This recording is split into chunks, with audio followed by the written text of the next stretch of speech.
Okay, we did something a little bit crazy. We just bought a little over 12 acres in the Anza Borrego Desert in San Diego County, California. We are so excited to have a place that's a retreat and a bit of a homestead, but there are a number of things that need to happen before we move in. I'm Cameron, welcome back to the Busy Gardener channel. In this video, I'm gonna share some of the highlights as well as some of the things we need to address straight away. Let's get busy.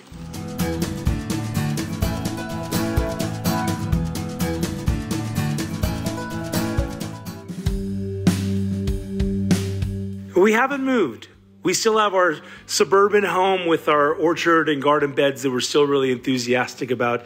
This is just an investment in our souls, where we're able to unplug, go off grid for a bit, to unwind and recharge for all of the things we're involved in.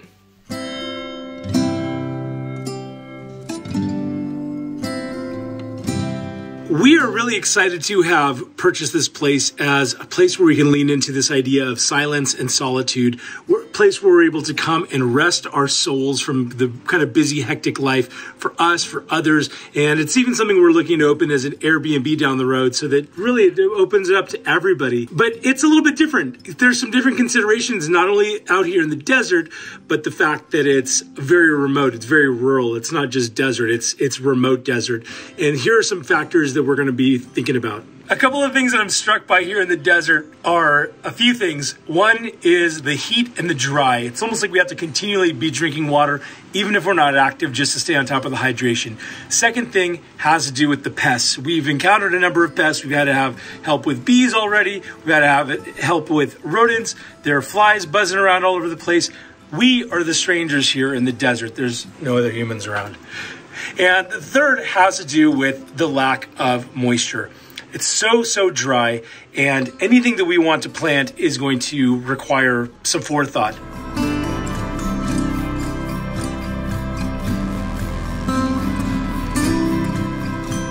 A lot of the structures and different projects on this property have been here for 50 years and are kind of in disrepair. They're really not working. Like, we've got this kind of paddock behind us. We've got a little garden back there that is just overgrown. And so we're going to be removing and redoing some of these things, clearing them out to start with a little bit of a fresh slate.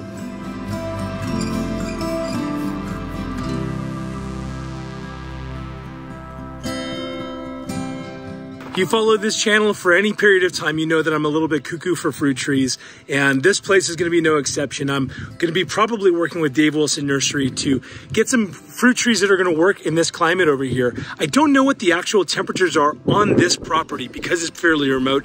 We put a weather station in over there just to start getting a bead on what some of the extremes are, so that way we can determine what our actual zone is, because any of the nearest ones can't tell us that. This zip code covers a lot of elevation, a lot of different climates. But what I have done is establish where I think an orchard is going to go. Check out this area. The house being right over there.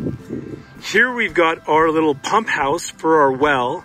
And so I'm thinking to put our orchard right over in this area. Nice thing about having this much space is that we can be, pretty relaxed about where we place stuff.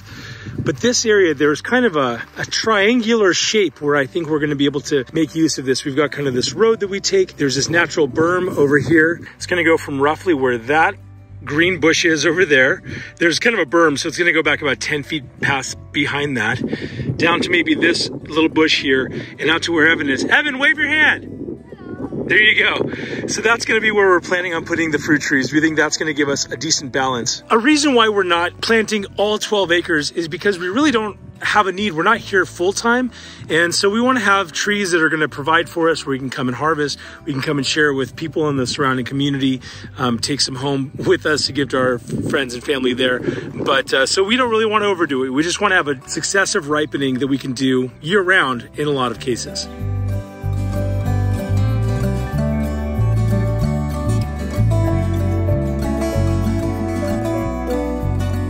One of the things we have to pay attention to really early on is flammable material. We're entering fire season, and San Diego County has been ravaged by some pretty serious fires.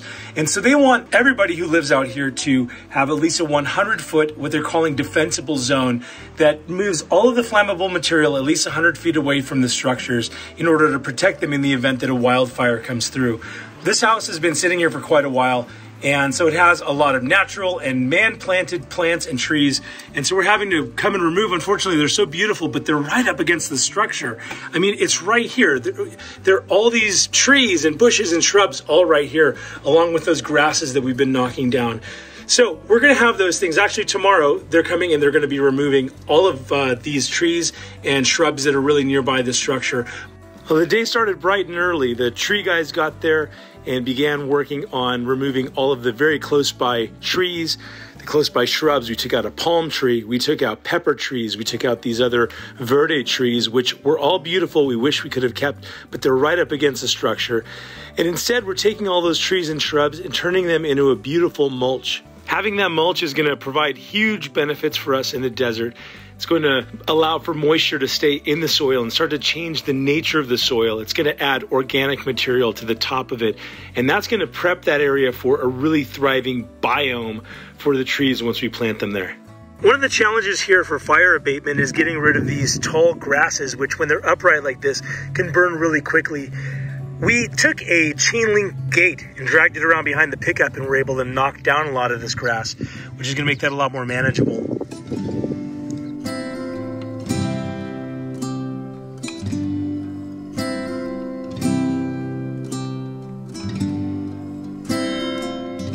Hey, you're not going to want to miss out on the updates that we make to this property, so be sure to hit the subscribe button so you don't miss a thing. All right, let's get back to it.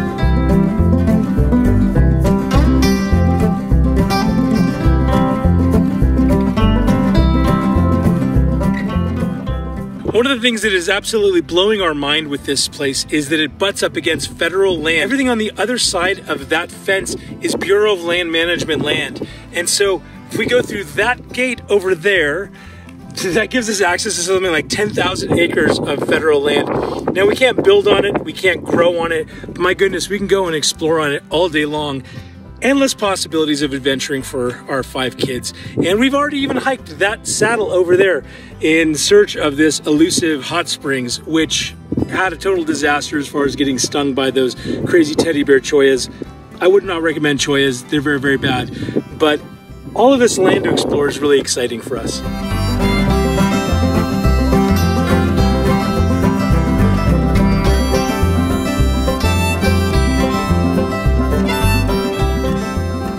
There's still tons that we're updating both inside and outside in order to make this place like home. What are some things that you think that we ought to be considering out here in the desert? What do you think we ought to be planting? What do you think we ought to be aware of besides the rattlesnakes? Well, this has been fun development to share with you. I'm going to put a link right here to a playlist of ongoing videos so that way you're able to catch up anytime. And whether you got one thing that you're trying to plant out in the desert or 500, until next time, stay busy.